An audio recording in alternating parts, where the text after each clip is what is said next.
এই দেশে সব অশান্তির মূল হুতা ভারত। ভারতকে খুশি করার জন্য বিগত 15 বছরে ফ্যাসিস্টরা ভারতকে খুশি করার জন্য আলেম উলামাদের উপরে জেলখানায় নির্যাতন করেছে। ভারতকে খুশি করার জন্য আল্লামা সাঈদীকে হত্যা করা হয়েছে। ভারতকে খুশি করার জন্য ইসলামী আন্দোলনের শীর্ষ নেতৃবৃন্দকে ফাঁসি দেওয়া হয়েছে। ভারতকে খুশি করার জন্য পিলখানা হত্যাকাণ্ড ঘটানো হয়েছে। ভারতকে খুশি করার জন্য ইলিয়াস আলীকে গুম করে হত্যা করা হয়েছে। ভারতকে খুশি করার জন্য সালাউদ্দিন কাদের চৌধুরীকে হত্যা করা হয়েছে।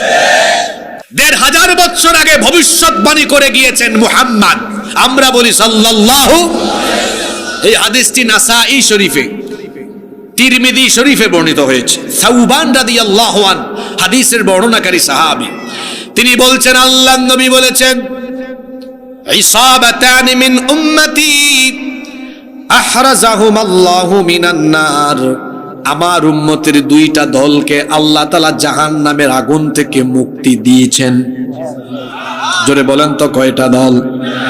আল্লাহর নবী বলেছেন দুই দলের উপরে জাহান্নামের আগুন হারাম, এদের জন্য আল্লাহর জান্নাত। আমার উম্মতের দুইটা দলকে আল্লাহ জান্নাত দিবেন, জাহান্নাম থেকে মুক্তি দিবেন।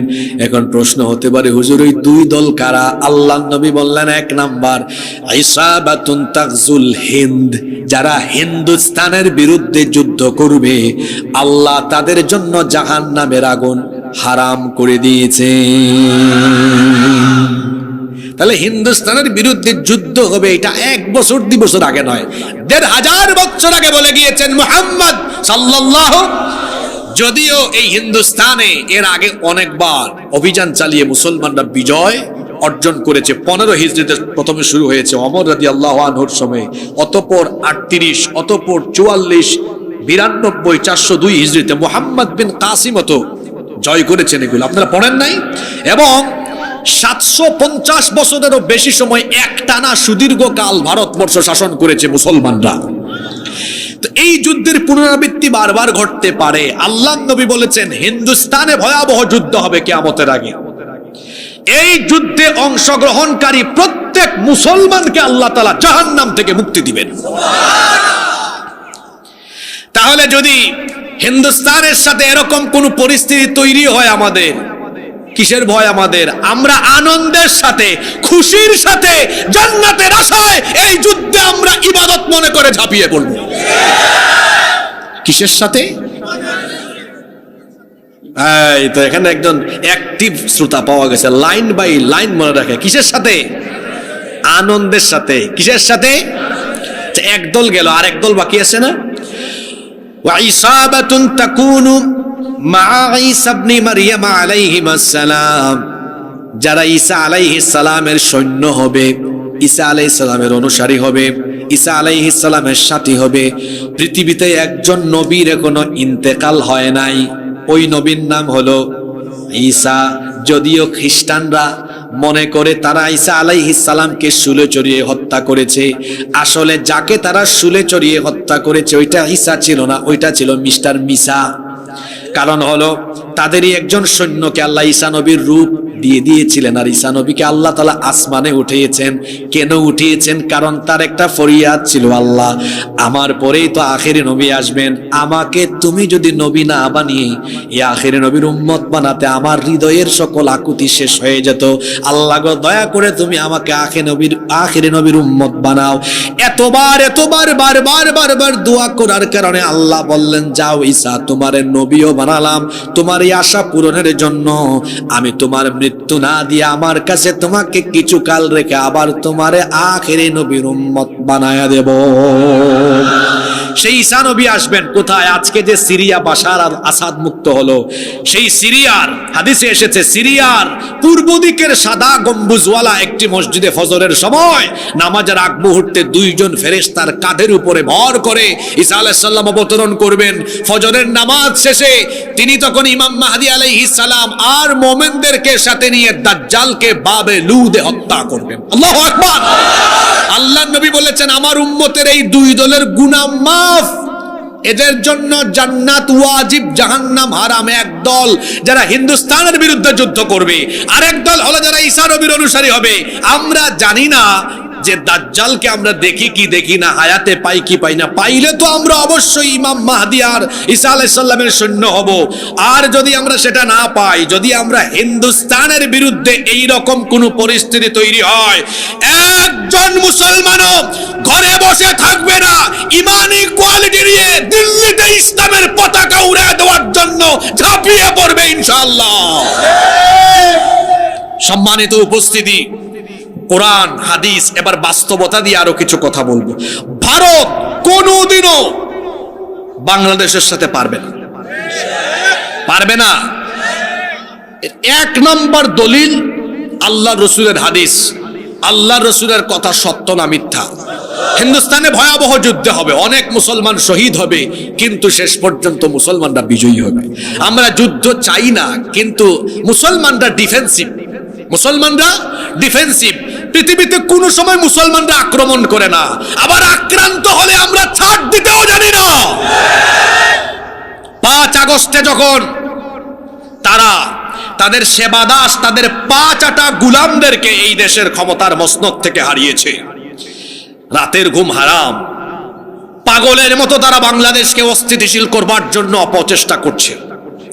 আপনারা জানেন 5 আগস্টের পর থেকে আজ পর্যন্ত তারা থেমে নেই, বসে নেই, কত কিছু তারা করছে।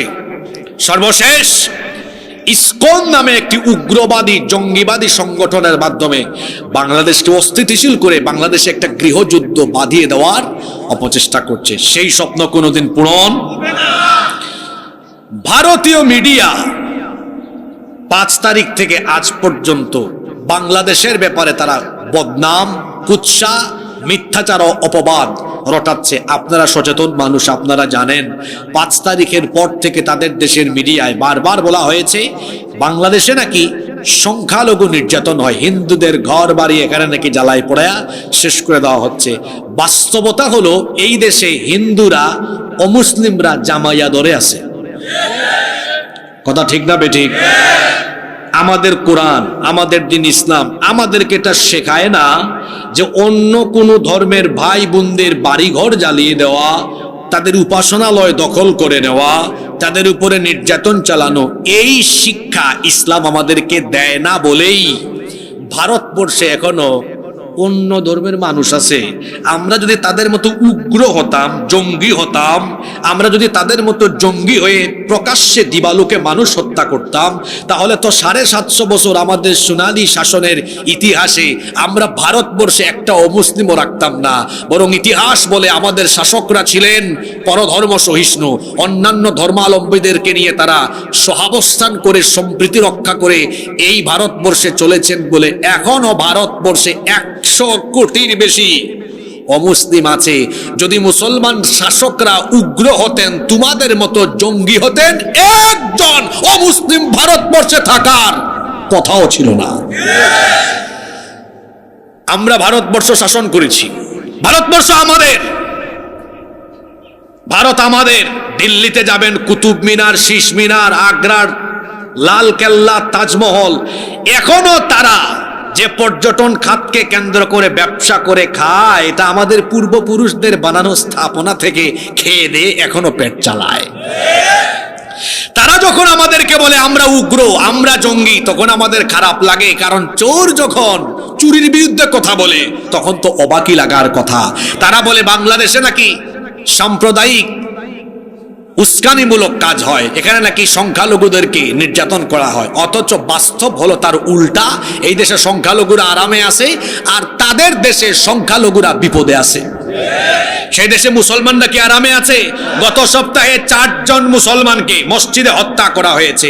তাবরিজের কথা মনে আছে, মুস্কান নামে ওই মেয়েটার কথা আপনাদের মনে আছে। কাশ্মীরে, গুজরাটে, সিকিমে, হায়দ্রাবাদে এই আরএসএস এর গুন্ডারা কি করেছে পৃথিবীর তো অজানা নয়। তারা এত অসভ্য, মানুষরূপী এমন জানোয়ার, এমন জঙ্গি, তারা আমাদের শত শত বছরের ঐতিহ্য, আমাদের বাবরি মসজিদ দখল করে রাম মন্দির বানিয়েছে। আমরা কি এটা করেছি? কথা বলেন, আমরা এমন কাজ করেছি? করি নাই। আজকে তারা তাদের দেশের মিডিয়া হায়েনার মতো অপপ্রচার করছে। অপপ্রচার করতে করতে এখন আমাদেরকে নিয়ে এমন কথা বলে, কয় বাংলাদেশেরও চিকেন নেক আছে। চট্টগ্রামের আগে যে ফেনী আছে, এই ফেনীকে আমরা হামলা চালিয়ে 5 মিনিটে চট্টগ্রামকে আলাদা করে দিব। রিপাবলিক বাংলা একটা চ্যানেল আছে, ওখানে এক সাংবাদিক নামের সাংঘাতিক আছে, তার নাম ময়ূখ রঞ্জন। ব্যাং যেমন লাফায় সেও তেমন লাফায়। তারপর বিরাট বড় ডিসপ্লেতে বাংলাদেশের মানচিত্র নিয়ে বলে এই ফেনী থেকে চট্টগ্রাম আলাদা করে দিবে। হে রে ময়ূখ রঞ্জন, চট্টগ্রাম তোর বাপ দাদার নাকি রে? আমার দেশের মানচিত্রের উপরে কুনজর দেওয়া হলে এই দেশে হিন্দু মুসলিম বৌদ্ধ খ্রিস্টান সবাই এই রাষ্ট্রের স্বাধীনতা সার্বভৌমত্বের জন্য আরেকবার মুক্তিযুদ্ধের ডাক দিয়ে সেই অপশক্তির চক্ষুকে উপড়ে ফেলে দিবে। ভারত কোনোদিনও আমাদের সাথে বন্ধুসুলভ আচরণ করেনি।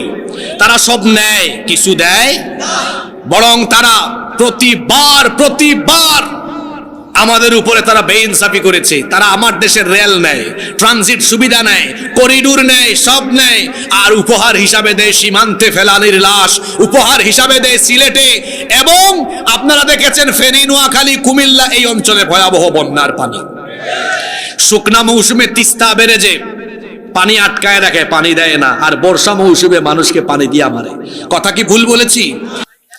ইয়া আইয়ুহান নাবিয়্যু হাসবুকাল্লাহু ওয়া মান ইত্তাবা'আকা মিনাল মুমিনিন।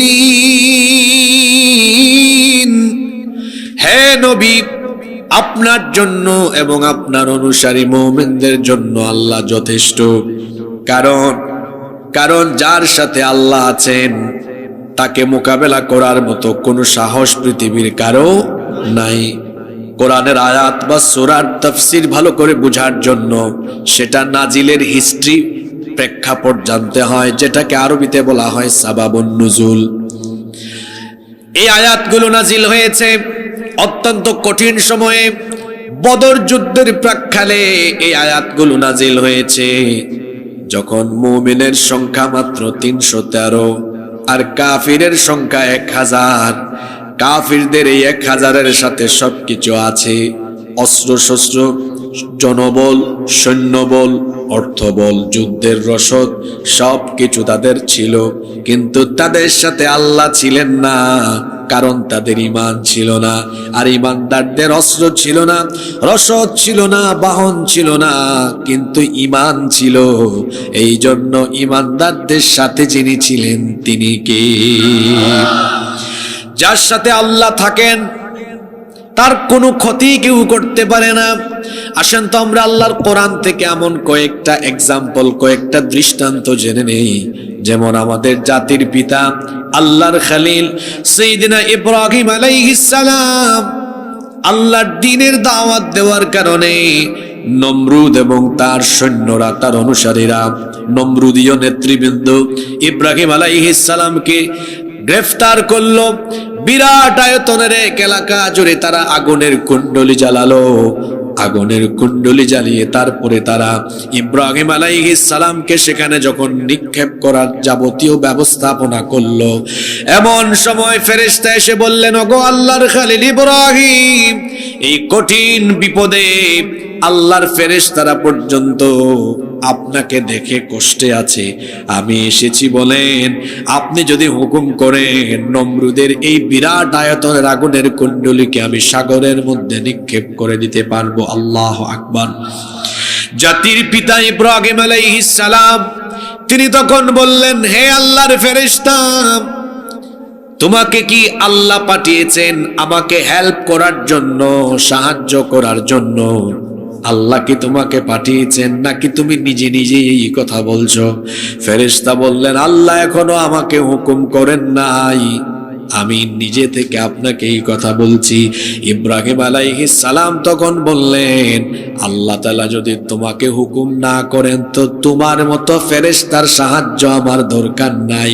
ফেরেশতা শোনো, হাসবুনাল্লাহু ওয়া নি'মাল ওয়াকিল, আমার জন্য আমার আল্লাহ যথেষ্ট, তিনি আমার অভিভাবক, তোমার মতো ফেরেশতার কোনো সাহায্য আমার দরকার নাই। আমি আমার আল্লাহর পথে থাকার কারণে আজ আমাকে এই নমরুদের বিরাট আয়তনের অগ্নি পরীক্ষার মুখোমুখি হতে হয়েছে।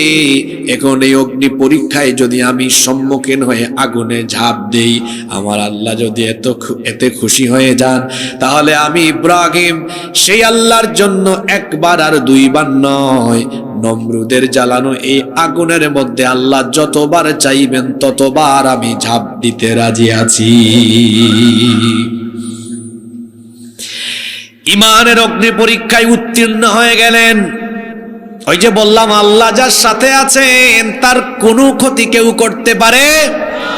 আল্লাহ বললেন, ইব্রাহিম, আগুনের পরীক্ষায় তুমি মুখোমুখি হয়েছ, কিন্তু আমি তোমাকে ছেড়ে যাই নাই, আমি তোমার সাথেই ছিলাম। আমি শুধু দেখতে চেয়েছি আমি যে তোমার সাথে আছি, আমার উপরে তোমার তাওয়াক্কুল কেমন, আমার উপরে তোমার দৃঢ়তা কেমন, ইমানের অবিচলতা আমি দেখতে চেয়েছিলাম। যা দেখতে চেয়েছিলাম তা আমি দেখে ফেলেছি। এই অগ্নি পরীক্ষায় তুমি উত্তীর্ণ, যেহেতু তুমি আমার উপরে অটল আছো, আমি তোমার সাথে আছি, এই জন্য এই আগুন, নমরুদের জ্বালানো আগুন তোমার কোনো ক্ষতি করতে পারবে না। কারণ আগুনের মালিক যিনি, গলার আওয়াজ বড় করে সবাই বলেন তিনি কে? সেই আল্লাহ আগুনকে হুকুম করলেন, ইয়া নারু কুনি বারদাও ওয়া সালামান আলা ইব্রাহিম। হে আগুন, তুমি আমার খলিল ইব্রাহিমের জন্য আজকে তোমার স্বভাবের বিপরীত হয়ে যাও। তোমার স্বভাব হলো জ্বালিয়ে দেওয়া, আগুনের স্বভাব হলো পুড়িয়ে দেওয়া, আগুনের স্বভাব হলো ছারখার করে দেওয়া। আল্লাহ বললেন, হে আগুন, আজ তুমি তোমার স্বভাবের বিপরীত হয়ে যাও, তুমি আমার খলিল ইব্রাহিমের জন্য শান্তিদায়ক, আরামদায়ক হয়ে যাও। শুনতেছেন আপনারা? শুনতেছেন? নমরুদ আর তার বাহিনী ইব্রাহিম আলাইহিস সালামকে আগুনে ফেললো। তারা আনন্দে খুশিতে মাতোয়ারা যে আমাদের দুশমন আজকে আগুনে জ্বলে পুড়ে ছারখার হয়ে যাবে। যখন নমরুদ খুব আনন্দে আছে, আগুনের কুণ্ডলিতে একটা চরখি দিয়ে তারা সেখানে ফেললো। কিছুক্ষণ পরে একজন এসে বলে, লিডার, অবস্থা তো খারাপ, কই কি হয়েছে? সে তখন বলল, আমরা তো নমরুদকে অগ্নিকুণ্ডে নিক্ষিপ্ত করেছি, আমরা মনে করেছি আগুন তারে জ্বালায়া দিবে, পোড়ায়া দিবে, কিন্তু না, আগুনের যেন আজকে কি হয়ে গিয়েছে, আগুন তাকে জ্বালাতেও পারে না, পোড়াতেও পারে না।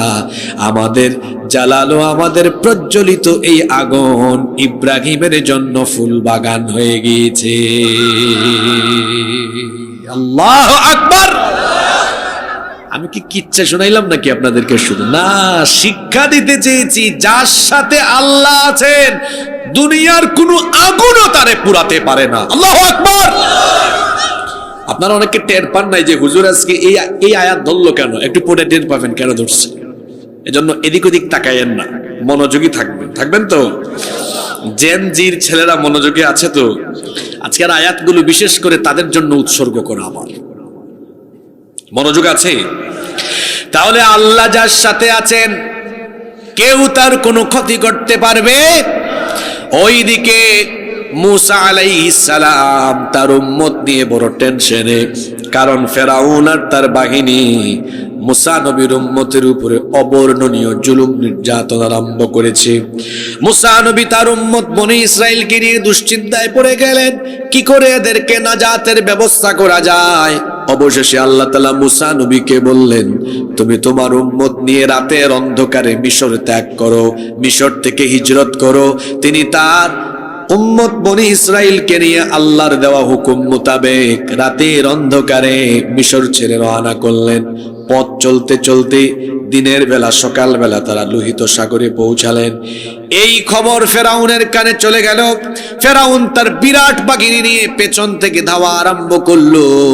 এইদিকে মুসা নবী তার উম্মত নিয়ে যখন যেতে যেতে যেতে যেতে যখন লোহিত সাগরের সামনে চলে আসলেন, তার অধৈর্য উম্মত বনি ইসরাইল তখন বলল, মুসা তুমি কোথায় নিয়ে এসেছো? গত রাতে বললা আমাদেরকে নাজাতের জন্য নিয়ে যাচ্ছ, এই বুঝি নাজাত? এখন তো দেখি সামনে সাগর, সামনে গেলেও আমাদের মরণ আছে। হঠাৎ করে তাকায় দেখে পেছনে ফেরাউনের বাহিনী চলে আসতেছে। তারা বলল, মূসা, এত বড় কঠিন পরীক্ষা, বড় কঠিন পরিস্থিতি, এখন সামনে গেলেও মরণ, পিছনে গেলেও মরণ। আর ওইদিকে দেখো ফেরাউনের বাহিনীর হাতে বল্লম আছে, তীর আছে, তলোয়ার আছে, আমাদের সাথে কিছুই নাই। এখন তো এরা আমাদেরকে কচুকাটা করবে, এদের সাথে সব অস্ত্র শস্ত্র আছে, আমাদের সাথে কিছু নাই। আমার দিকে তাকান, কথাটা কি বলছে দেখেন। দেখো ফেরাউনের বাহিনীর সব আছে, আমাদের কিছু। মুসা নবীর উত্তরটা কত সুন্দর ছিল। তামাম দুনিয়ার ইমানদারদের জন্য আল্লাহ এই কথাটা কোরআনে উঠায়া দিলেন। তিনি বললেন, কে বলেছে আমাদের সাথে কেউ নাই? শোনো আমাদের সাথে কি আছে।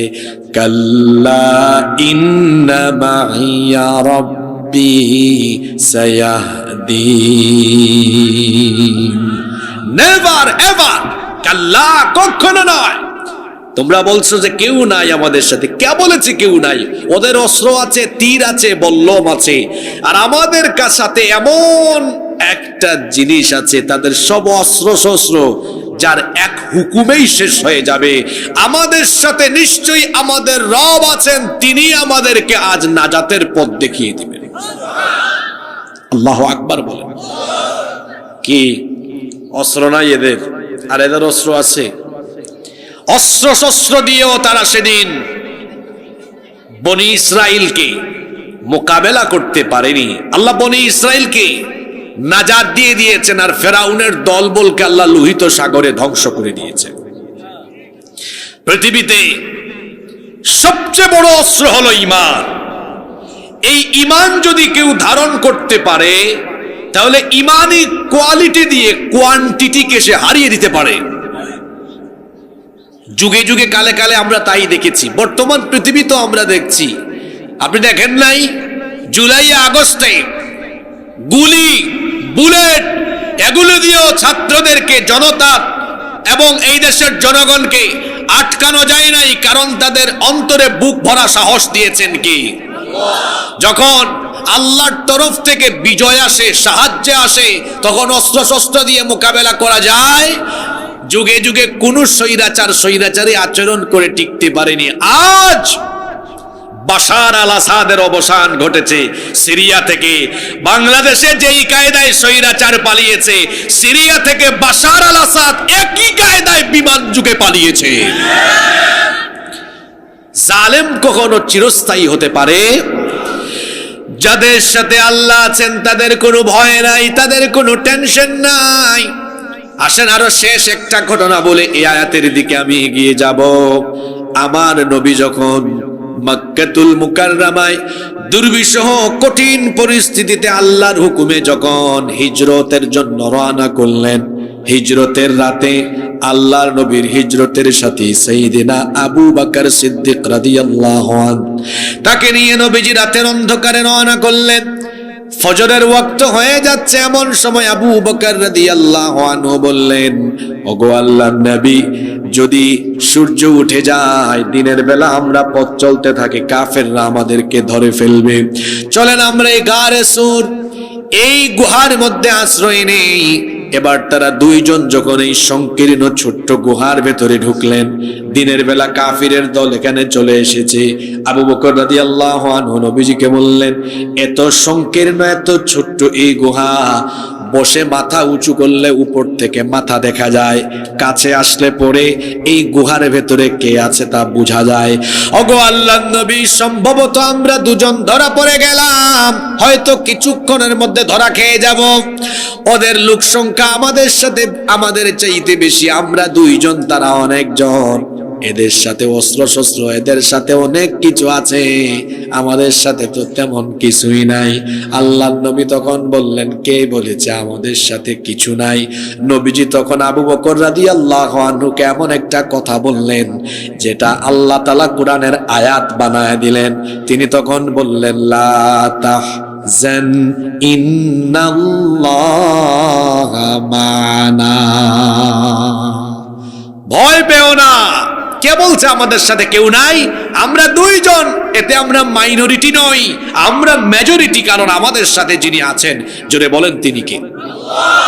সে আল্লাহ যার সাথে আছেন তার কোনো ক্ষতি কেউ করতে পারবে? ওই গুহায় কাফেররা নবীজি এবং আবু বকর সিদ্দিক রাদিয়াল্লাহু আনহুর কোনো ক্ষতি করতে পেরেছে? জোরে বলেন, পেরেছে? হেফাজত করেছেন কে? আজ আমার দেশের স্বাধীনতা আর সার্বভৌমত্বের প্রশ্নে আমাদেরকে নিয়ে অনেকে টিটকারি করে যে ভারত তো বাংলাদেশকে ধরলে শেষ করে ফেলবে। কি আছেন তো আপনারা? ভারত বাংলাদেশকে ধরলে শেষ করে ফেলবে। পপুলেশন বেশি, 20 কোটি, 130 কোটি। মিলিটারি বেশি, এদিকে মিলিটারি কম। তাদের অনেক কিছু আছে আর এদের অনেক কিছু নাই। আর আমি বলি, তোরা 130 কোটির মধ্যে আমাদের 30 কোটি মুসলমান বাদ দিয়া তোরা 100 কোটির কাছে এমন জিনিস নাই যেটা আমাদের কাছে আছে। আমাদের ঈমান আছে, তোদের ঈমান নাই। আমাদের এই ঈমানি অস্ত্রের সামনে তামাম দুনিয়ার পরাশক্তি ঐক্যবদ্ধ হয়ে দাঁড়ালেও ঈমানি কোয়ালিটির সামনে দুনিয়ার কোনো কোয়ান্টিটি বিজয়ী হতে পারবে না। মনোযোগ আছে তো আপনাদের? এমন দুইটা আয়াতের তাফসীর আজকে ধরেছি আমরা, কোরআন হাদিস আর বাস্তবতার আলোকে আজকে আলোচনা করব ইনশাআল্লাহ। মনে রাখবেন, যুগে যুগে কালে কালে মুসলমান কখনো কোয়ান্টিটি দিয়ে, সংখ্যা দিয়ে, পরিমাণ দিয়ে বিজয়ী হয় নাই। মুসলমান যুগে যুগে বিজয়ী হয়েছে ঈমানের কোয়ালিটি দিয়ে। কথা বুঝে থাকলে আমার চাচারা যদি আসতেও জবাব দেন আমার আপত্তি নাই, তারা আমার বাবার মতো বয়স হয়েছে।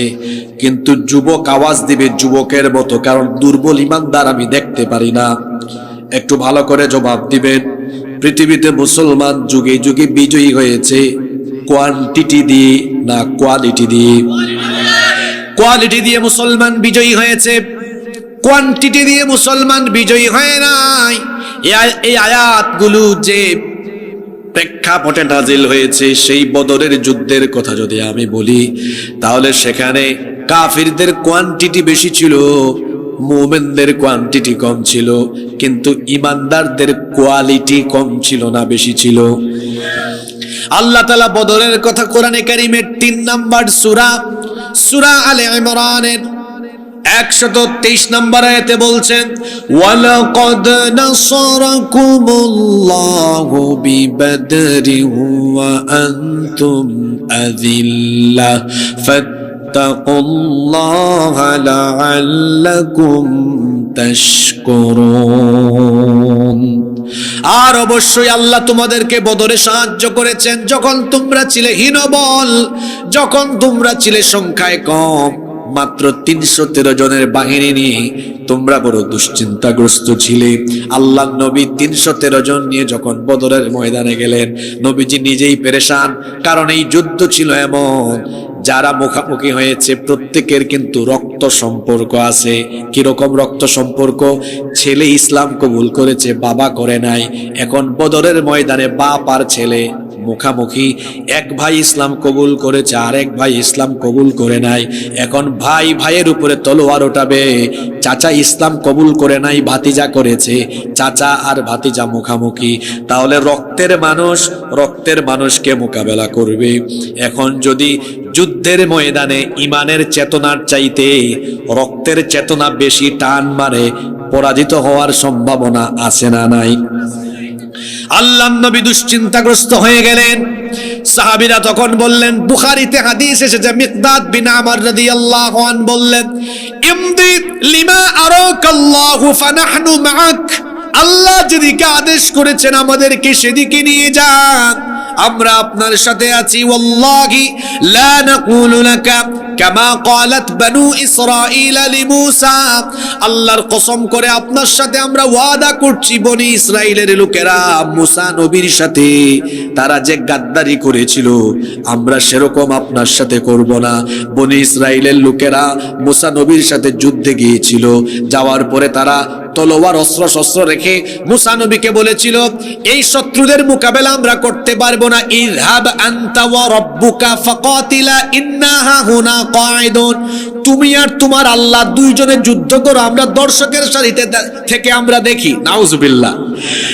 আল্লাহর রাসূলের বদরি সাহাবীরা বলছেন, ওগো আল্লাহর নবী, আমরা আজ আপনার সাথে এমন আচরণ করব না। আমার বাপ আমার বিরুদ্ধে, আমার ভাই আমার বিরুদ্ধে, ভাতিজা আমার বিরুদ্ধে, আজকে আমরা রক্তের চেতনা নিয়ে এখানে লড়বো না, লড়বো আমরা ইমানের চেতনা নিয়ে। আমরা মনে করব আমরা ইমানদার আর তারা হলো বেঈমান। এই জন্য আমরা ঘোষণা করছি, ইযহাব আনতা ওয়া রাব্বুকা ফাকাতিলা ইন্না মাআকুমা মুকাতিলুন। আমরা আপনাকে বলবো আল্লাহ আর আল্লাহ আপনাকে যেদিকে আদেশ করেছেন সেদিকে আমাদেরকে নিয়ে চলুন। যতক্ষণ আমাদের শরীরে নিঃশ্বাস থাকবে, প্রাণ থাকবে, ততক্ষণ আমরা আল্লাহর পথে লড়াই চালিয়ে যাব। সুবহানাল্লাহ মুখ দিয়ে বের হয় না, তাই না? হ্যাঁ, আল্লাহর নবী তখন বললেন, শোনো শোনো, আল্লাহ তোমাদের ইমানের এই কোয়ালিটি দেখে বড় খুশি হয়ে গিয়েছেন। তোমরা মনে করো না আজ তোমরা 313, আজকে আল্লাহ জানিয়ে দিয়েছেন আল্লাহ তোমাদের সাথে থেকে তোমাদেরকে এমন ভাবে সাহায্য করবেন। পরের আয়াতে আল্লাহ নবী সাহাবীদেরকে যা বললেন আল্লাহ সেটা কোরআনের আয়াত বানিয়ে দিলেন। আল্লাহ তাআলা বললেন, ইদ তাকুলু লিল মুমিনিনা আলাইয়াক ফিয়াকুম আইয়ুমিদ্দাকুম রাব্বুকুম বিসালাসাতি আলাফিম মিনাল মালাইকাতি মুনজালিন। আল্লাহ নবী তখন বললেন, আল্লাহ কোরআনে উঠায় দিয়েছেন, নবী স্মরণ করুন যখন আপনি মুমিনদেরকে বলেছিলেন তোমরা এই যে ইমানের কোয়ালিটি দিয়ে আজকে দাঁড়িয়ে গিয়েছো, শোনো ভয় পেও না, তোমাদের কাজ হলো শুধু ইমান নিয়ে দাঁড়ানো, মোকাবেলা করা আজকে তোমাদের দায়িত্ব নয়, মোকাবেলা করার দায়িত্ব যার, জোরে বলেন তিনি কি? সে আল্লাহ বলেছেন এটা কি তোমাদের জন্য যথেষ্ট নয়? তোমরা যদি ইমানের কোয়ালিটি নিয়ে দাঁড়াতে পারো, আল্লাহ একজন দুইজন নয় 3000 ফেরেশতা নাজিল করে আজ তোমাদেরকে সাহায্য করবে। আল্লাহ তাআলা তাদেরকে আরো জানিয়ে দিলেন সূরা আনফালের 12 নম্বর আয়াত, ইয ইউহি রাব্বুকা ইলাল মালাইকাতি আন্নী মাআকুম ফাসাব্বিতুল্লাযীনা আমানু সাউলকি ফি কুলুবিল্লাযীনা কাফারুর রু'বা সাউলকি ফি কুলুবিল্লাযীনা কাফারুর রু'বা ফাদরিবু ফাওকাল আ'নাকি ওয়াদরিবু মিনহুম কুল্লা বানান। আল্লাহ বলছেন যখন তিনি আমার রব ফেরেশতাদেরকে ডেকে আদেশ করলেন, আন্নী মাআকুম, ফেরেশতারা আমি তোমাদের সাথে আছি, ফাতাব্বিতুল্লাযীনা আমানু, বদরে যাও, ইমানদাররা যেন দৃঢ় থাকে, ইস্তেকামত থাকে সেই ব্যবস্থা করো। সাউলকি ফি কুলুবিল্লাযীনা কাফারু, আজ আমি কাফিরদের অন্তরের মধ্যে রব, ভীতি সঞ্চার করে দিব। যাও তোমরা নেমে যাও, ও আমার ফেরেশতারা বদরের ময়দানে যাও। ইমানদাররা 313 জন, দেখো এদের সংখ্যা কত কম, শুনতেছেন? এইদিকে কাফির গুলো এসেছে 1000, এদের কাছে তলোয়ার বেশি, তীর বেশি, বল্লম বেশি। মুসলমানদের কারো কারো হাতের মধ্যে গাছের ডাল, তলোয়ার খুব একটা বেশি নাই। কাফিরদের ঘোড়া বেশি, মুসলমানদের ঘোড়া কম। কাফিরদের উট বেশি, মুসলমানদের উট কম। কাফিরদের 1000 সব ট্রেনিং প্রাপ্ত সৈন্য, মুসলমানদের কেউ ট্রেনিং প্রাপ্ত নয়। আল্লাহ তাআলা ফেরেশতাদেরকে বললেন তোমরা নেমে যাও, আমার ইমানদার বান্দারা আজকে দাঁড়াবে, কিন্তু মোকাবেলা তারা করবে না, মোকাবেলা করবে তোমরা। কেমনে মোকাবেলা করবে? আল্লাহ এখানে বলে দিলেন, ফাদরিবু ফাওকাল আনাকি, যাও গিয়ে ফাওকাল আনাক, ঘাড়ের উপরে গর্দানের মধ্যে কাফিরদেরকে আঘাত করো। সুবহানাল্লাহ কইতে ইচ্ছে করেন? ফাদরিবু ফাওকাল আনাক, যাও গিয়ে এদের গর্দানের উপর আঘাত করো। ওয়াদরিবু মিনহুম কুল্লা বানান, কি চমৎকার শব্দ চয়ন, কুল্লা বানান, প্রত্যেককে গিয়ে জুড়ায় জুড়ায় লাগাও। আল্লাহ ফেরেশতাদেরকে যে হুকুম করেছেন, বলেন তো সেটার বাস্তবায়ন হয়েছে কি হয় নাই? এবার আসেন, হইছে যে কয়েকটা সিরাতের গ্রন্থ থেকে আমি কয়েকটা রেফারেন্স আনি। আবু জেহেলের ছেলের নাম হলো ইকরিমা বিন আবু জাহাল। ইকরিমা বলছে, হায় হায় হায়, আমরা তো বদরের ময়দানে এমন ভাবে নেমেছিলাম যে আমরা 313 প্রশিক্ষিত বাহিনী, এত অস্ত্র শস্ত্র, কয়েক মিনিটের মধ্যে আমরা মুসলমানের বাহিনীকে একেবারে শেষ করে দিব। কিন্তু যখনই আমরা মুসলমানের বাহিনীর সামনে তাদেরকে মোকাবেলার জন্য গেলাম, লক্ষ্য করে দেখলাম মুসলমানের বাহিনীর লোকেরা আমাদের উপরে আঘাত হানার আগেই সাদা সাদা কাপড় পরিহিত অনেক যোদ্ধা এসে আমাদের অনেক নেতৃবৃন্দের শরীর থেকে কল্লা আলাদা করে ফেলে দিয়েছে। এত আস্তে বললেন সুবহানাল্লাহ।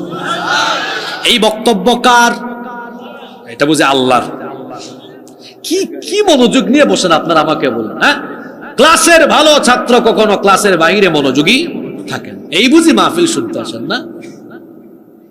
আমার আলোচনায় বসলে পূর্ণাঙ্গ মনোযোগের সাথে বসবেন, কারণ আমি একটু পরপর প্রশ্ন করি। এই বক্তব্য আবু জেহেলের ছেলের, কার?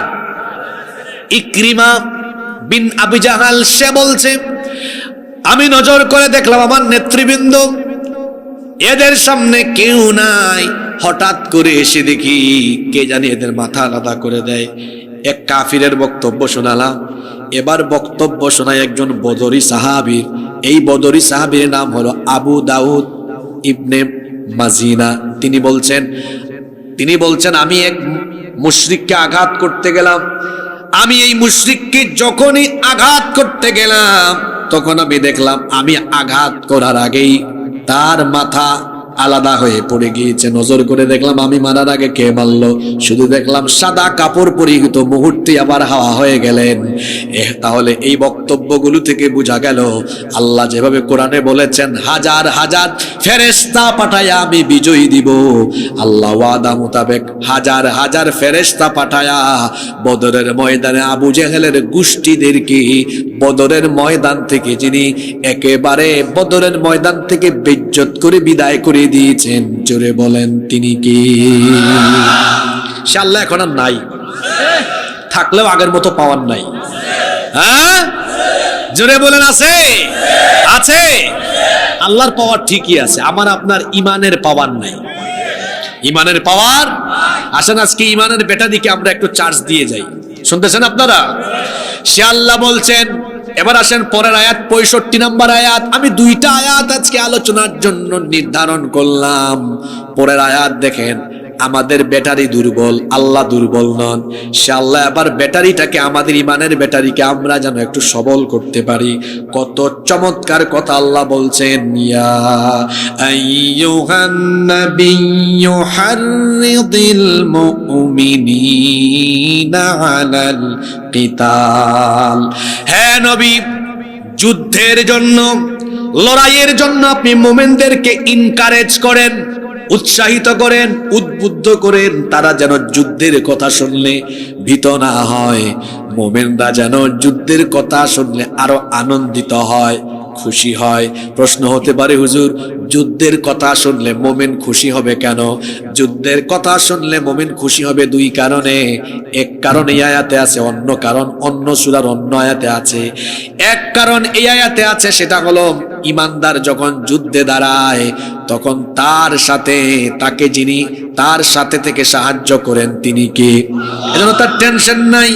দুই নম্বর কারণ আল্লাহ অন্য আয়াতে বলেছেন, আল্লাহ যাকে বেশি ভালোবাসেন এই যুদ্ধের ময়দানে শহীদি মৃত্যু দিয়ে আল্লাহ তাকে বিনা হিসাবে বিনা বিচারে জান্নাতে পাঠানোর ব্যবস্থা করেন।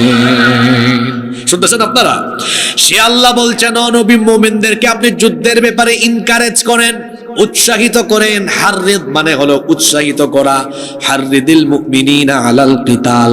মুমিনদেরকে আপনি যুদ্ধের ব্যাপারে উৎসাহিত করেন, কারণ হলো ইয়াকুম মিনকুম 20 সাবিরুনা ইয়াগলিবু মিআতাইন। যদি 20 জন অবিচল থাকতে পারে, দৃঢ় থাকা, অবিচল থাকা, যদি 20 জন মুমিন থাকে, 20 জন 200 জনকে পরাজিত করতে পারবে। কি দুর্বল মানুষ নিয়ে আমি এই আয়াত নিয়ে আলোচনায় বসেছি। আল্লাহু আকবার বলেন। 20 জনে কয়জন? এটা মোল্লার হিসাব না আল্লাহর হিসাব? وَإِنْ يَكُنْ مِنْكُمْ مِئَةٌ يَغْلِبُوا أَلْفًا مِنَ الَّذِينَ كَفَرُوا بِأَنَّهُمْ قَوْمٌ لَا يَفْقَهُونَ। আর যদি 100 জন দৃঢ় পদে থাকা মুমিন হয় তাহলে 1000কে মোকাবেলা করতে পারবে। এই আয়াত থেকে একটু হিসাব বের করে চলেন। 20 জনে, এদিক থেকে কথা বলে না, 20 জনে 100 জনে। সিরাজগঞ্জের মানুষ তো হিসাব নিকাশে বড় টাটকা। এবার একটু ভাগ কইরা বের করেন তো প্রতিজন কয়জন কাফিরকে সাইজ করার শক্তি রাখে। আচ্ছা, এই হিসাবটা কি আমি নিজে নিজে আমার বাপ দাদার থেকে ধার করলাম নাকি আজকে কোরআন থেকে দেখালাম? এদিকে তাকান। এই পাওয়ার আপনারা তো কথাই বলতে পারেন, পাওয়ার নাই তো, ব্যাটারি দুর্বল। একজন কয়জনকে? জোরে বলেন কয়জন? আসেন তো এবার, বাংলাদেশে 20 কোটি মানুষের থেকে যদি 14 কোটি মুসলমান হয়, যদি এদের ইমানের ব্যাটারি ইমান দিয়ে লুট করা থাকে, তাহলে 14 কোটি কত জনের শক্তি রাখবে? কথা বলে না, কত? 140 কোটি। আজ ভারতীয় মিডিয়া আমাদেরকে টিটকারি মারে। এই ওয়াজ আজকে এই বিষয়টা নির্ধারণের জন্য করেছি। যখন যেটা দরকার, মানুষের যেটা বোঝা দরকার, সব কোরআনে আছে না নাই? তারা বলে তোমাদের এত বড় সাহস কিভাবে হয়? 130 কোটি ব্যাককলের দল, তোরা হিসাব নিকাশ জানোস না। আমাদের যদি শুধু এখান থেকে মুসলমান আলাদা করা হয় 14 কোটি, সংখ্যায় আমরা 14 কোটি হলেও কোয়ালিটিতে আমরা 140 কোটির সমান। তো তোমরা তো 130, এর মধ্যে 30 আমাদের ভাই, এরা বাদ দেন। বাদ দিব কেন? এরা বলবে আমাদেরও বহুত হিসাব নিকাশ আছে। এরা 30 কোটি গুণ 10, 300 কোটি, আর এদিকে 140 কোটি, 440 কোটি। হ্যাঁ, 30 কোটি ওইদিকে আর 14 কোটি এইদিকে। পাটাপুতাইলের মাঝখানে তোমাদেরকে ফালায়া, পাটাপুতাইলের মাঝখানে থাকলে যা হয় উগ্রবাদীদের পরিণতি তাই হবে। স্লোগানটা পড়ে দেন, এখন দিয়েন না, এখন দেন। আপনাদেরকে ভালো করে লাইনে উঠাই, তারপর আমার বহু কথা বাকি আছে এখনো। আজকে কে উঠবে না? যে কথা শুরু হবে একটু পরে দেখবেন স্লোগানের জন্য এমনি উঠা থেকে বসে যাবে। দাঁড়ান, কথা বলতে দেন আমাকে। আজান কয়টায়? বহুত সময়, 3:45। আচ্ছা আপনারা বলেন, আমি যে কথা বলা শুরু করলাম এখন পর্যন্ত আমি কি অপ্রাসঙ্গিক কোনো কথা বলেছি? আজকে সিরাজগঞ্জের মানুষ একটা জিনিস বলে যায়, আমি আপনাদের এলাকায় 7-8 বছর ধরে আসি, তো আপনারা মাশাআল্লাহ একদিক থেকে আপনাদের একটা জিনিস খুব ভালো লাগে, আপনারা লম্বা সময় হুজুরদের ওয়াজ শুনতে চান, 2 ঘন্টা 2.5 ঘন্টা। কিন্তু যারা 2 ঘন্টা কথা বলে, দেখবেন 2 ঘন্টার মধ্যে ওয়াজ করে 10-15 মিনিট, বাকি সময় আজান দেয়, গজল গায়, কিচ্ছা বলে। আর আমার অভ্যাস হলো, আমি কথা বলি 1 ঘন্টা, প্রয়োজন 60-70 মিনিট, 70 মিনিটের মধ্যে 70 মিনিট ওয়াজ করি। তো ভালো কোনটা? 70 মিনিট ভালো না 2.5 ঘন্টা ভালো? আপনারা চুজ করেন, ভালো কোনটা? হ্যাঁ। আর বিজ্ঞান কি বলে?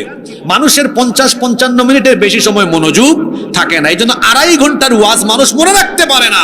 60-70 মিনিটের গুরুত্বপূর্ণ কথা মানুষ হৃদয়ে ধারণ করে বাড়ি যেতে পারে। নাও টেক ইউর ডিসিশন, সিদ্ধান্ত আপনি নেন কোনটা করবেন। ঠিক আছে, এই ভাই বলছেন 3:45, বহুত সময় আমার জন্য এটা। এখন ওইদিকে 15, ওইদিকে 5, 20, এই 20 মিনিট আমি বহুত কথা বলতে পারবো এখন। আলহামদুলিল্লাহ পড়েন। আলহামদুলিল্লাহ যে আমার ভাই বললেন, আমরা একই প্ল্যাটফর্মের মানুষ, তো আমরা 2-4 মিনিট সময় পাইলে 2 ঘন্টার বক্তব্য 2 মিনিটে ঢুকাই দিতে। এত কথা বলে লাভ নাই। কথা আমাদের দেশে হবে সেই ছেলে কবে, কথাই না বড় হয়ে কথা বলবো কম, কাজ করব। তাহলে এই আয়াত আমাদেরকে কি হিসাব দেখাইলো? প্রত্যেক মুসলমান যদি তার ইমানের ব্যাটারিকে লুট করতে পারে, 10 জনকে মোকাবেলার শক্তি রাখবে। কথা মোল্লার না আল্লাহ?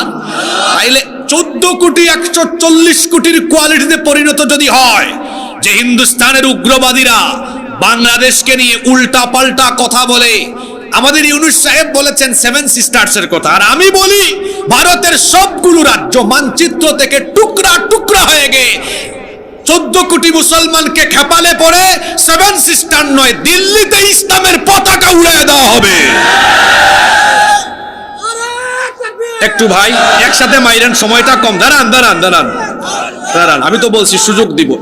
গেল কোরআন, এবার হাদিসে আসেন। আজ যে উত্তেজনাকর পরিস্থিতি ভারত আর বাংলাদেশে তৈরি হয়েছে, আমার দিকে তাকান, তৈরি হয়েছে, এটা তৈরি হবে ১৫০০ বছর আগে ভবিষ্যৎবাণী করে গিয়েছেন মুহাম্মদ। আমরা বলি সাল্লাল্লাহু।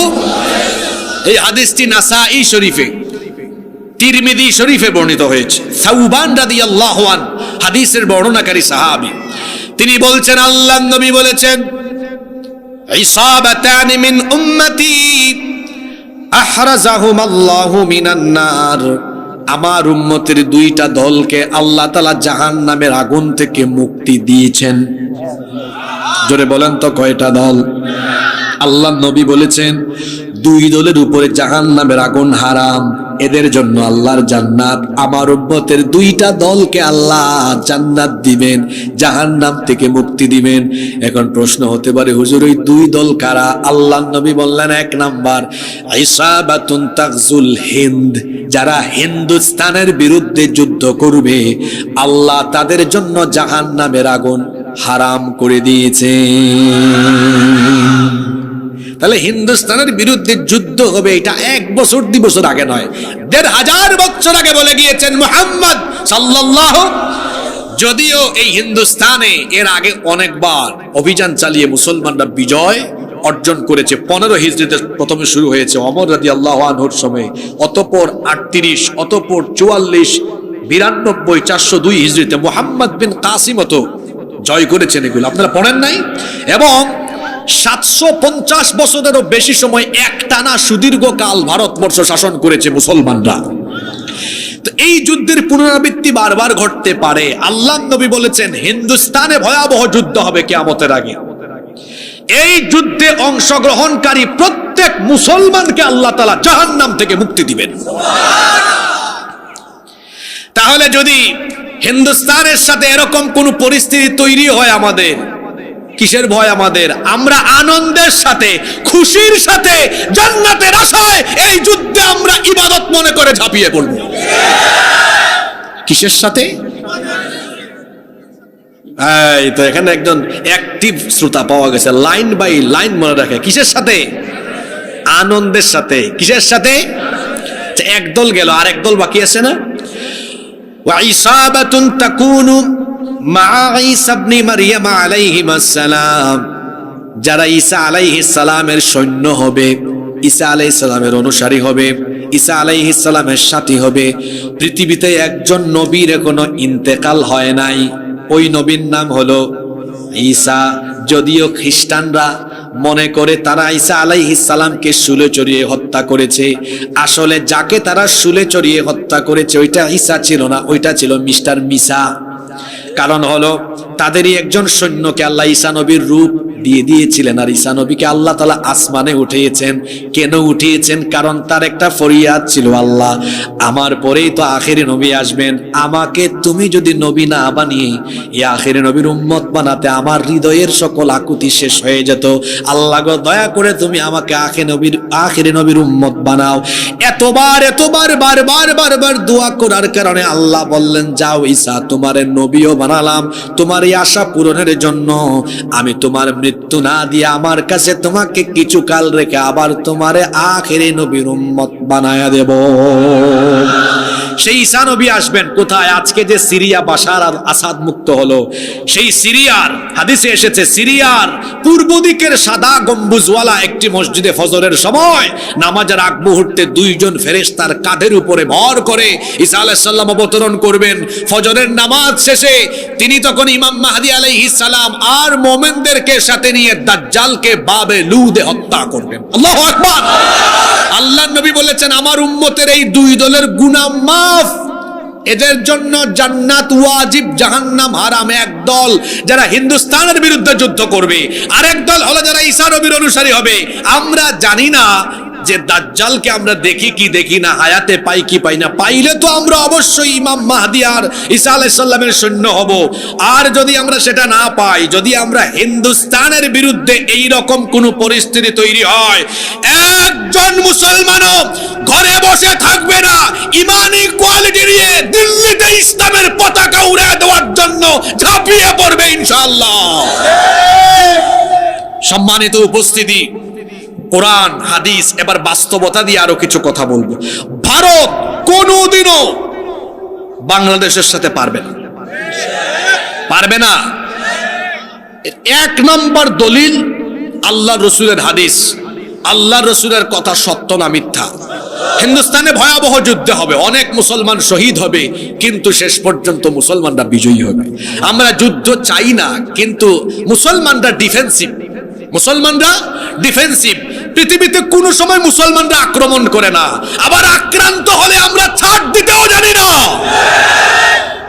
5 আগস্টে যখন তারা তাদের সেবাদাস, তাদের 5 আটা গুলামদেরকে এই দেশের ক্ষমতার মসনদ থেকে হারিয়েছে, রাতের ঘুম হারাম, পাগলের মতো তারা বাংলাদেশকে অস্থিতিশীল করবার জন্য অপচেষ্টা করছে। আপনারা জানেন 5 আগস্টের পর থেকে আজ পর্যন্ত তারা থেমে নেই, বসে নেই, কত কিছু তারা করছে। সর্বশেষ ইসকন নামে একটি উগ্রবাদী জঙ্গিবাদী সংগঠনের মাধ্যমে বাংলাদেশকে অস্থিতিশীল করে বাংলাদেশে একটা গৃহযুদ্ধ বাঁধিয়ে দেওয়ার অপচেষ্টা করছে। সেই স্বপ্ন কোনোদিন পূরণ হবে না। ভারতীয় মিডিয়া 5 তারিখ থেকে আজ পর্যন্ত বাংলাদেশের ব্যাপারে তারা বদনাম, কুৎসা, মিথ্যাচার ও অপবাদ রটাচ্ছে। আপনারা সচেতন মানুষ, আপনারা জানেন 5 তারিখের পর থেকে তাদের দেশের মিডিয়ায় বারবার বলা হয়েছে বাংলাদেশে নাকি সংখ্যালঘু নির্যাতন হয়, হিন্দুদের ঘর বাড়ি এখানে নাকি জ্বালায় পোড়ায়া শেষ করে দেওয়া হচ্ছে। বাস্তবতা হলো এই দেশে হিন্দুরা অমুসলিমরা জামাইয়া ধরে আছে। কথা ঠিক না বেঠিক? আমাদের কোরআন, আমাদের দিন ইসলাম আমাদেরকে এটা শেখায় না যে অন্য কোনো ধর্মের ভাই বোনদের বাড়িঘর জ্বালিয়ে দেওয়া, তাদের উপাসনালয় দখল করে নেওয়া, তাদের উপরে নির্যাতন চালানো, এই শিক্ষা ইসলাম আমাদেরকে দেয় না বলেই ভারতবর্ষে এখনো অন্য ধর্মের মানুষ আছে। আমরা যদি তাদের মতো উগ্র হতাম, জঙ্গি হতাম, আমরা যদি তাদের মতো জঙ্গি হয়ে প্রকাশ্যে দিবালোকে মানুষ হত্যা করতাম, তাহলে তো 750 বছর আমাদের সোনালী শাসনের ইতিহাসে আমরা ভারতবর্ষে একটা অমুসলিমও রাখতাম না। বরং ইতিহাস বলে আমাদের শাসকরা ছিলেন পরধর্ম সহিষ্ণু, অন্যান্য ধর্মাবলম্বীদেরকে নিয়ে তারা সহাবস্থান করে সম্প্রীতি রক্ষা করে এই ভারতবর্ষে চলেছেন বলে এখনো ভারতবর্ষে 100 কোটির বেশি অমুসলিম আছে। যদি মুসলমান শাসকরা উগ্র হতেন, তোমাদের মতো জঙ্গি হতেন, একজন অমুসলিম ভারতবর্ষে থাকার কথাও ছিল না। আমরা ভারতবর্ষ শাসন করেছি, ভারতবর্ষ আমাদের, ভারত আমাদের। দিল্লিতে যাবেন, কুতুব মিনার, শীষ মিনার, আগ্রার লাল কেল্লা, তাজমহল, এখনো তারা যে পর্যটন খাতকে কেন্দ্র করে ব্যবসা করে খায়, এটা আমাদের পূর্বপুরুষদের বানানো স্থাপনা থেকে খেয়ে দিয়ে এখনো পেট চালায়। তারা যখন আমাদেরকে বলে আমরা উগ্র, আমরা জঙ্গি, তখন আমাদের খারাপ লাগে, কারণ চোর যখন চুরির বিরুদ্ধে কথা বলে তখন তো অবাকই লাগার কথা। তারা বলে বাংলাদেশে নাকি সাম্প্রদায়িক উস্কানিমূলক কাজ হয়, এখানে নাকি সংখ্যালঘুদেরকে নির্যাতন করা হয়, অথচ বাস্তব হলো তার উল্টা। এই দেশে সংখ্যালঘুরা আরামে আছে, আর তাদের দেশে সংখ্যালঘুরা বিপদে আছে। সেই দেশে মুসলমানরা কি আরামে আছে? গত সপ্তাহে 4 জন মুসলমানকে মসজিদে হত্যা করা হয়েছে। তাবরিজের কথা মনে আছে, মুস্কান নামে ওই মেয়েটার কথা আপনাদের মনে আছে। কাশ্মীরে, গুজরাটে, সিকিমে, হায়দ্রাবাদে এই আরএসএস এর গুন্ডারা কি করেছে পৃথিবীর তো অজানা নয়। তারা এত অসভ্য, মানুষরূপী এমন জানোয়ার, এমন জঙ্গি, তারা আমাদের শত শত বছরের ঐতিহ্য, আমাদের বাবরি মসজিদ দখল করে রাম মন্দির বানিয়েছে। আমরা কি এটা করেছি? কথা বলেন, আমরা এমন কাজ করেছি? করি নাই। আজকে তারা তাদের দেশের মিডিয়া হায়েনার মতো অপপ্রচার করছে। অপপ্রচার করতে করতে এখন আমাদেরকে নিয়ে এমন কথা বলে, কয় বাংলাদেশেরও চিকেন নেক আছে। চট্টগ্রামের আগে যে ফেনী আছে, এই ফেনীকে আমরা হামলা চালিয়ে 5 মিনিটে চট্টগ্রামকে আলাদা করে দিব। রিপাবলিক বাংলা একটা চ্যানেল আছে, ওখানে এক সাংবাদিক নামের সাংঘাতিক আছে, তার নাম ময়ূখ রঞ্জন। ব্যাং যেমন লাফায় সেও তেমন লাফায়। তারপর বিরাট বড় ডিসপ্লেতে বাংলাদেশের মানচিত্র নিয়ে বলে এই যে এই যে এই এই এই ফেনী থেকে চট্টগ্রাম আলাদা করে দিব। হে রে ময়ূখ রঞ্জন, চট্টগ্রাম তোর বাপ দাদার নাকি রে? আমার দেশের মানচিত্রের উপরে কুনজর দেওয়া হলে এই দেশে হিন্দু মুসলিম বৌদ্ধ খ্রিস্টান সবাই এই রাষ্ট্রের স্বাধীনতা সার্বভৌমত্বের জন্য আরেকবার মুক্তিযুদ্ধের ডাক দিয়ে সেই অপশক্তির চক্ষুকে উপড়ে ফেলে দিবে। ভারত কোনোদিনও আমাদের সাথে বন্ধুসুলভ আচরণ করেনি। তারা সব নেয়, কিছু দেয়, বরং তারা প্রতিবার আমাদের উপরে তারা বেইনসাফি করেছে। তারা আমার দেশের রেল নেয়, ট্রানজিট সুবিধা নেয়, করিডোর নেয়, সব নেয়, আর উপহার হিসাবে দেয় সীমান্তে ফেলানির লাশ, উপহার হিসাবে দেয় সিলেটে। এবং আপনারা দেখেছেন ফেনী, নোয়াখালী, কুমিল্লা এই অঞ্চলে ভয়াবহ বন্যার পানি। শুকনা মৌসুমে তিস্তা ব্যারেজে পানি আটকায় রাখে, পানি দেয় না, আর বর্ষা মৌসুমে মানুষকে পানি দিয়া মারে। কথা কি ভুল বলেছি? এই দেশে সব অশান্তির মূল হুতা ভারত। ভারতকে খুশি করার জন্য বিগত 15 বছরে ফ্যাসিস্টরা ভারতকে খুশি করার জন্য আলেম উলামাদের উপরে জেলখানায় নির্যাতন করেছে। ভারতকে খুশি করার জন্য আল্লামা সাঈদীকে হত্যা করা হয়েছে। ভারতকে খুশি করার জন্য ইসলামী আন্দোলনের শীর্ষ নেতৃবৃন্দকে ফাঁসি দেওয়া হয়েছে। ভারতকে খুশি করার জন্য পিলখানা হত্যাকাণ্ড ঘটানো হয়েছে। ভারতকে খুশি করার জন্য ইলিয়াস আলীকে গুম করে হত্যা করা হয়েছে। ভারতকে খুশি করার জন্য সালাউদ্দিন কাদের চৌধুরীকে হত্যা করা হয়েছে। এই কথাগুলো মিথ্যা? তারা চায় বাংলাদেশকে অঙ্গরাজ্যের মতো ব্যবহার করতে। এখন যখন বাংলাদেশের সব নাগরিক মাথা উঁচু করে দাঁড়িয়ে বাংলাদেশিরা তাদের এই দেশে স্বাধীনতা সার্বভৌমত্ব নিয়ে বাঁচতে শিখেছে, তখন তাদের মাথা গরম হয়ে গিয়েছে। আপনাদের মাথা গরম নিয়ে আপনারা থাকেন, আমার দেশের দিকে খবরদার বাঁকা চোখে তাকাবেন না। আর ইসকন নামক এই সন্ত্রাসী সংগঠন যা করেছে চট্টগ্রামে, আমার এক ভাইকে, আমি যে বিশ্ববিদ্যালয়ে পড়াশোনা শেষ করেছি সে একই বিশ্ববিদ্যালয় থেকে পড়াশোনা শেষ করেছে, অ্যাডভোকেট সাইফুল ইসলাম আলিফ, তাকে যেভাবে দিনের বেলা প্রকাশ্যে কুপিয়ে হত্যা করেছে, এতে প্রমাণ হয় যে এরা সবাই সন্ত্রাসী, জঙ্গি। আইন শৃঙ্খলা বাহিনীকে বলবো এদেরকে গ্রেফতার করে দ্রুত ট্রাইব্যুনালে বিচার সম্পন্ন করে প্রত্যেক আসামিকে ফাঁসির কাস্টে ঝুলাতে হবে। ইসকনকে রাষ্ট্রীয়ভাবে নিষিদ্ধ করতে হবে। সম্মানিত উপস্থিতি, আপনারা কেউ ঘাবড়ে যাবেন না, কেউ ভয় পাবেন না। আমরা যুদ্ধ চাই না, যুদ্ধ চাই না, আবার একেবারে অপ্রস্তুত থাকবো সেটাও হতে পারে না। যেহেতু গাজওয়াতুল হিন্দের কথা হাদিসে বলা আছে, আমরা প্রস্তুত আছি, আমরা প্রস্তুত। আমরা আক্রমণ করি না, আক্রান্ত হলে পরে আমরা কাউকে ছাড়িও না। এজন্য আমরা ভারত সরকারকে বলবো, যতটুকু করেছেন থেমে যান, বাংলাদেশের মানুষের কাছে ক্ষমা চান। উগ্রবাদী আচরণ বন্ধ না করলে খবর আছে।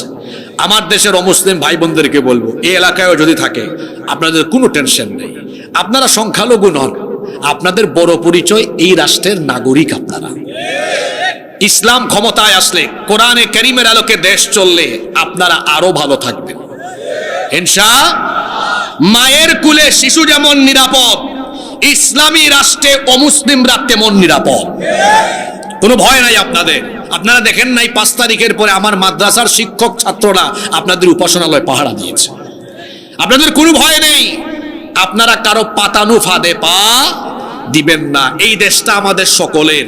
আমরা এখানে হিন্দু, মুসলমান, বৌদ্ধ, খ্রিস্টান মিলেমিশে বসবাস করছি, বসবাস করব। যে অপশক্তি এই সম্প্রীতি নষ্ট করতে চাইবে, সম্মিলিতভাবে আমরা তা মোকাবেলা করব ইনশাআল্লাহ।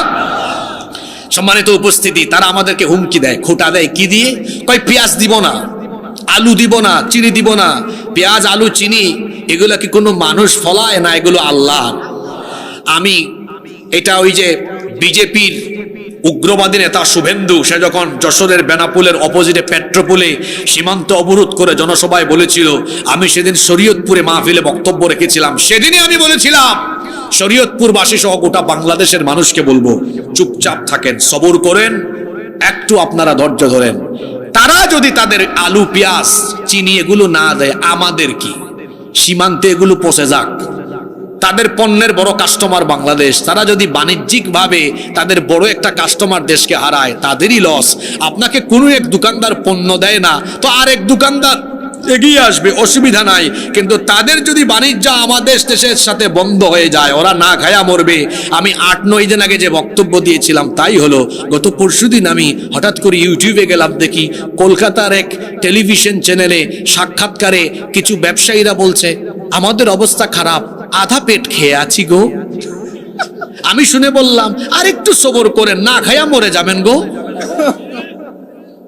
যা বলেছিলাম তাই হয়েছে। এমনিতেই নাই তোদের টয়লেট। বিবিসি বলছে ওই দেশের 60 কোটি মানুষ এখনো খোলা জায়গায় পায়খানা করে। আমি কি মিথ্যা বলেছি? গুগল শরীফে যান, একটু সার্চ করেন, দেখেন 60 কোটি মানুষের টয়লেটই নাই এখনো।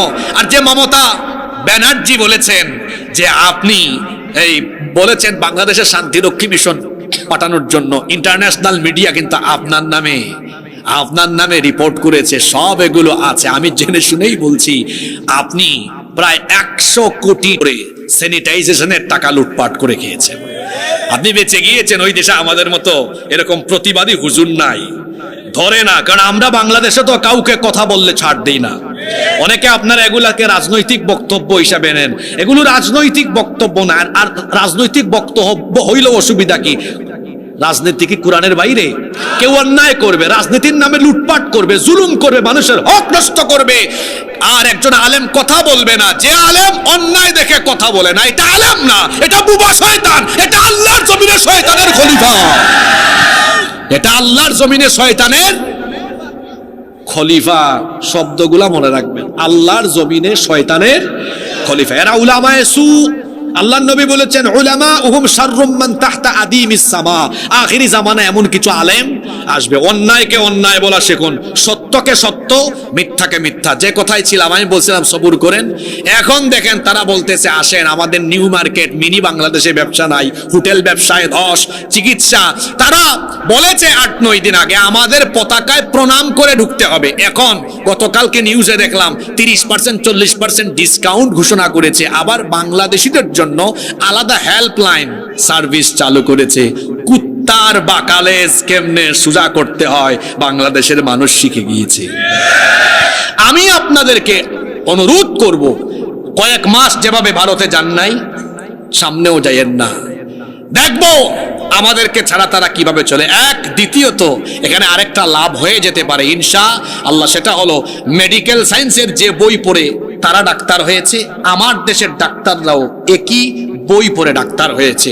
অভাবটা হলো আন্তরিকতার। আমি মনে করি আমার দেশের ডাক্তাররা যদি আন্তরিক হয়ে দেশপ্রেমের চেতনায় উদ্বুদ্ধ হয়ে চিকিৎসা সেবা দেন, ভারতের চাইতে উন্নত চিকিৎসা ব্যবস্থা আমাদের দেশে হয়ে যাবে ইনশাআল্লাহ। আমরা কারো উপর ডিপেন্ডেন্ট হব না ইনশাআল্লাহ। বাংলাদেশের সুদিন আসতেছে। আমার ভাই বক্তব্যে আপনাদেরকে বলেছেন ভাগ্য বদলানোর জন্য, এই দেশকে সোনালী সমৃদ্ধ হিসেবে গড়ে তোলার জন্য এখন আমাদের প্রয়োজন চোর ডাকাত বেঈমানের পরিবর্তে যারা রাস্তার টাকা খায়, কাবি খাট টাকা মেরে খায়, ব্রিজের টাকা খায়, যারা মানুষের টিন, এমন কেউ যে টয়লেট দেয়, টয়লেট স্যানিটারি, ওগুলার পর্যন্ত দুর্নীতি করে খায়, এরকম চোর ডাকাত আর দুর্নীতিবাজদের পরিবর্তে যদি আমরা বাংলাদেশে কোরআনওয়ালা লোকদের হাতে রাষ্ট্র পরিচালনার দায়িত্ব সুপর্দ করতে পারি, এই বাংলাদেশ কয়েক বছরের মধ্যে গোটা বিশ্বের বুকে মাথা উঁচু করে দাঁড়াবে ইনশাআল্লাহ। আমি প্রায় সকল প্রোগ্রামে বলি এই দেশে সম্পদের অভাব নাই, আছে শুধু ভালো মানুষের অভাব। এই ভালো মানুষের অভাব পূরণ করে আমরা যদি ভালো মানুষগুলোকে, সৎ আল্লাহওয়ালা মানুষগুলোকে আমরা যদি বাংলাদেশের পার্লামেন্ট সেক্রেটারিয়েট আর বঙ্গভবনে পাঠিয়ে কোরআনের শাসন ব্যবস্থা আমরা যদি বাস্তবায়ন করতে পারি, এই দেশের পরিবর্তন হবে ইনশাআল্লাহ। সেই সোনালী স্বপ্ন বাস্তবায়নের জন্য কোরআনের রাজ কায়েমে ঐক্যবদ্ধভাবে কাজ করতে কারা কারা রাজি আছেন? দুই হাত তুলে আল্লাহর একটু দেখান তো।